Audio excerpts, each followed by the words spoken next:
देखिए, इस बार के एमपी बोर्ड एग्ज़ामिनेशन का जो रिज़ल्ट है वो कुछ ही दिनों में अनाउंस हो जाएगा।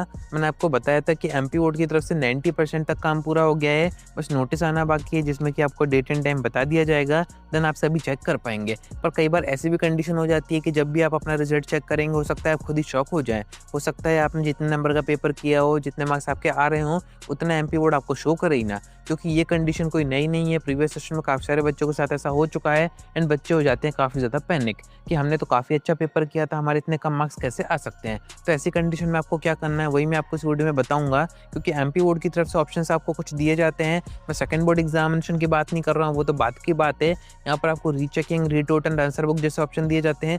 किस ऑप्शन में क्या आपको करना होता है, क्या फीस होती है, कितने % चांसेस होते हैं कि आपके नंबर बढ़ जाएँगे, वही सब अपन आगे डिस्कस करते हैं। वीडियो में एंड तक बने रहिए। नए हैं तो सब्सक्राइब ज़रूर से कर दीजिएगा, नोटिफ़िकेशन आइकन ऑन करके रखिएगा।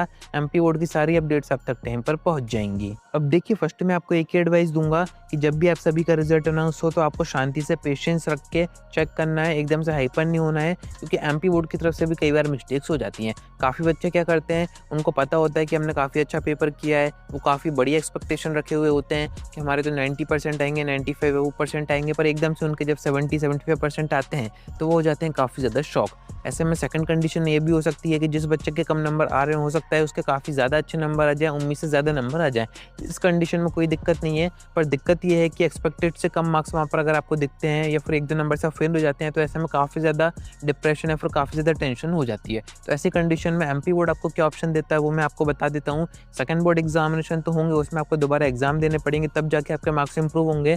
पर यहाँ पर एमपी बोर्ड फर्स्ट आपको कुछ और भी ऑप्शन देता है, उसमें कितनी क्या फीस होती है उसके बारे में अपन थोड़ा सा डिस्कस करते हैं, क्योंकि यहाँ पर काफ़ी बच्चे ऐसे हैं जो कि पैनिक हो जाते हैं, हाइपर हो जाते हैं, कुछ रॉन्ग स्टेप्स उठाने की भी कोशिश करते हैं, तो ऐसा आपको नहीं करना है। फर्स्ट एमपी बोर्ड आपको जो ऑप्शन देता है वो देता है रीटोटन का, यानी कि हो सकता है कि जब आपकी कॉपी के पूरे नंबर ऐड किए जा रहे हों, वहाँ पर कुछ नंबर छूट गए हों, तो ऐसे में आपको रीटोटन का फॉर्म भरना होता है। 100 से 150 रुपये के बीच में फीस होती है एक सब्जेक्ट की। आप चाहें तो किसी भी सब्जेक्ट का अपना रीटोटन करवा सकते हैं। वहाँ पर मार्क्स अगर आपके ऐड हो जाते हैं, तो आपके जो मार्क्स है वो मार्कशीट में अपडेट होके ही आएँगे, यानी कि न्यू मार्क्स आएँगे, आपके पुराने मार्क्स हटा दिए जाएँगे। तो ऐसे आपके मार्क्स तो इंक्रीज़ हो ही जाएँगे। आपको यहाँ पर 100 से 150 पर सब्जेक्ट देना पड़ेगा एमपी बोर्ड को। बाकी सेकंड ऑप्शन एमपी बोर्ड आपको देता है जो कि है आंसर बुक का। अब आंसर बुक में क्या होता है, आपकी जो भी कॉपी है उसका एक ज़ेरॉक्स करके आपके घर पे भेज दिया जाता है, या फिर आप जो भी आईडी वगैरह देंगे उस पे सॉफ्ट कॉपी भेज दी जाती है। देन आप उसको खुद चेक कर सकते हैं, आपने किसी टीचर से चेक करवा सकते हैं। अगर एमपी बोर्ड के टीचर ने कहीं पर ऐसी जगह मार्क्स काटे हैं जहाँ पर मार्क्स नहीं कटने थे, तो ऐसे में आप ऑब्जेक्शन उठा सकते हैं, एमपी बोर्ड के ऊपर केस कर सकते हैं। ऐसी कंडीशन में कंपनसेशन तो आपको दिया ही जाता है, साथ में मार्क्स भी आपके बढ़ा दिए जाते हैं। थर्ड, यहाँ पर एक और ऑप्शन होता है जो कि अभी तक एमपी बोर्ड में नहीं था पर इस बार आ सकता है, अभी कंफर्म नहीं हुआ है, वो है रीचेकिंग का।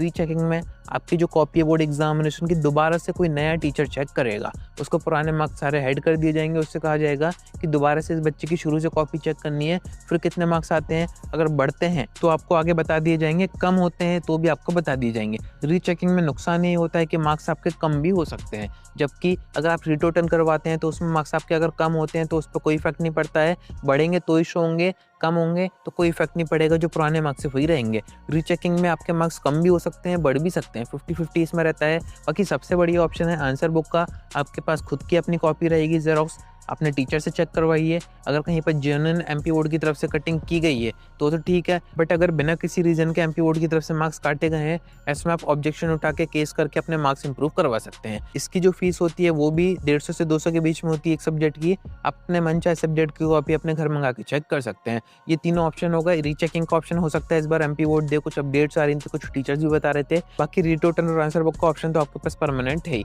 अब बात करते हैं कि जैसे रिजल्ट अनाउंस हुआ उसके कितने दिन बाद ये ऑप्शन आपको दिए जाते हैं। तो जिस भी दिन आप सभी का रिजल्ट अनाउंस होगा उसी दिन से या फिर उसके नेक्स्ट डे से इसके फॉर्म बनने स्टार्ट हो जाते हैं, जो कि आप अपने फ़ोन से भर सकते हैं, कहीं पर आपको जाने की ज़रूरत नहीं पड़ती है। तो ऐसी कोई परेशानी की बात नहीं है, जब भी रिजल्ट है शांति से देखिएगा, पैनिक होने की ज़रूरत नहीं है।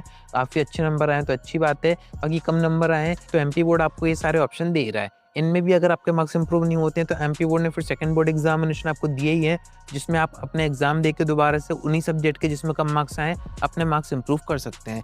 ये भी ऑप्शन हो गया। इसमें भी अगर आप पास नहीं होते हैं, कुछ बच्चे ऐसे हैं जिनकी कंडीशन बहुत ही खराब है, फिर एमपी बोर्ड आपको जून में एक और ऑप्शन देगा जो कि होते हैं रुक जनरल एग्जाम।